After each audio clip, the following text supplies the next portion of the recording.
Why do people keep looking for me? Before the fire, I have no idea what you're talking about.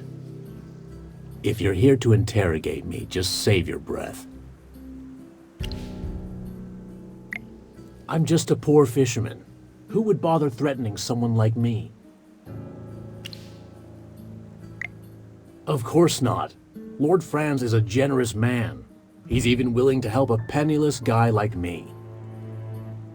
Instead of pestering me here, why don't you go look around where the fire happened? If you find something, Lord Franz might even reward you.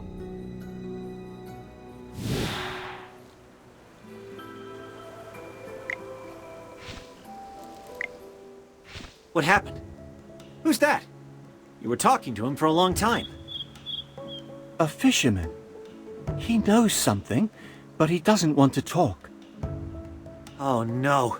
At this rate, the evidence may be covered in snow before we find anything. Weren't you investigating the strange weather in Ryham? Any progress?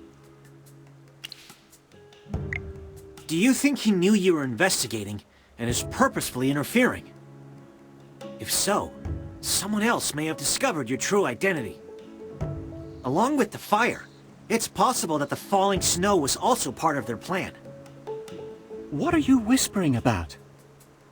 Hey, keep those bunny ears out of our conversation.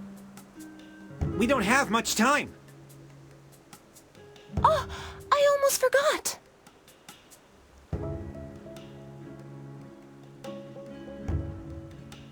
You see, before you all arrived, I conducted an experiment here. And the results were completely beyond my expectations. In my experiment, I discovered that Merlin's ward is gradually weakening. Weakening? Yes. Not only that, I discovered that another maid attempted to restore the ward, but could not stop it from weakening. No! How could this be? Sir Chippy, as a member of the Lyceum, I would never report something unless I was sure. But how is that possible? No one's ever been able to dispel Merlin's magic. As an ardent student of magic and all of Merlin's works, I am also in total disbelief. However, I can assure you that I am telling the truth. Brazen hot magic. I wonder... I was thinking the same thing. I'm no mind reader. Some things can be reasoned out. Also, after spending this much time together, I can guess what you're thinking. Tell us, Phelan. Who do you think tried to restore Merlin's ward? Muriel, the Scarlet Sorceress. After being accused of starting the fire, she refused to explain why she was there. There must be something stopping her from telling us. If she was trying to repair the ward, she probably didn't want everyone to know that it was weakening. I have no idea what any of you are talking about. Chippy doesn't know either. Strange weather, the fire, the grapes, and now someone is trying to fix Merlin's ward. Oh no! Chippy's brain hurts. Chippy can't figure this out. Haven't you guys ever untangled a ball of yarn? The most important step is finding the end of the thread first. Things may seem like they're getting more complicated, but doesn't this just prove that we've gathered lots of clues? I have a feeling that everything will fall into place once we find the real culprit behind the fire. Then what are we still waiting for? Let's hurry over to the scene of the fire and investigate.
Eat your fill, my children.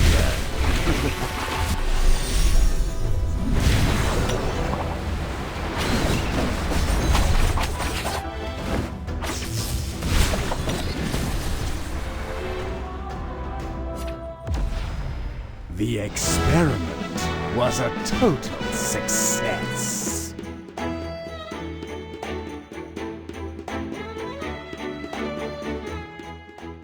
Lord Franz is in cahoots with bandits and standing in our way to the truth. It looks like our hard work is starting to pay off. We're all thinking the same thing, right? This fire had nothing to do with magic or with any mage.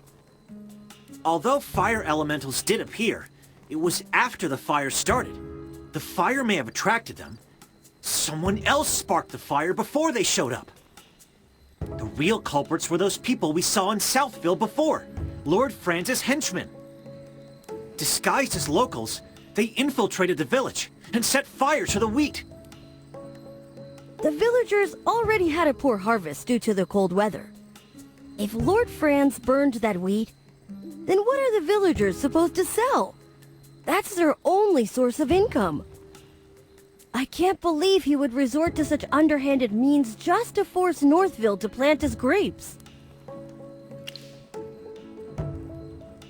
While everything is pointing to Lord Franz right now, I think it's still too early to confront him. What we need to do is learn more about those weird grapes. I've made a preliminary analysis regarding this, if everyone will listen. The magic that surrounds Northville is as clear and pure as spring water, while the magic in Southville, on the other hand, is as thick and muddy as a swamp. The biggest difference between the two is their crops. I suspect that those grapes are responsible for polluting the magic in that area. To test my hypothesis, I'd like to return to Southville to gather some samples. How are you going to do that when Lord Franz is guarding those grapes so closely? Unless... Miss Cassidy, don't tell me you plan on stealing some. It's not stealing if it's for research purposes. Besides, I'm only doing this to get closer to the truth. I only need a single tiny grape. No one will ever know it's missing. Then I'll take my leave. May Dura protect you. Sorry to interrupt, everyone, but I must be going. Muriel is still being held captive by General Hogan. I need to return to Hollystone and clear her of any wrongdoing. But more importantly, I need to apologize to her in person. Lord Franz was the real culprit all along, and I am partly to blame for all of the suffering she has endured. General Hogan will want to know more about what's happening here. I need to make a trip back to Hollystone as well. Lord Franz will never admit to starting the fire. He holds a lot of power around here. Getting him to confess is something that needs to be discussed with the General. Thanks for the hard work. I'll treat you to whatever you want back in Hollystone. And don't worry, it'll be on the General's dime.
Is everyone okay?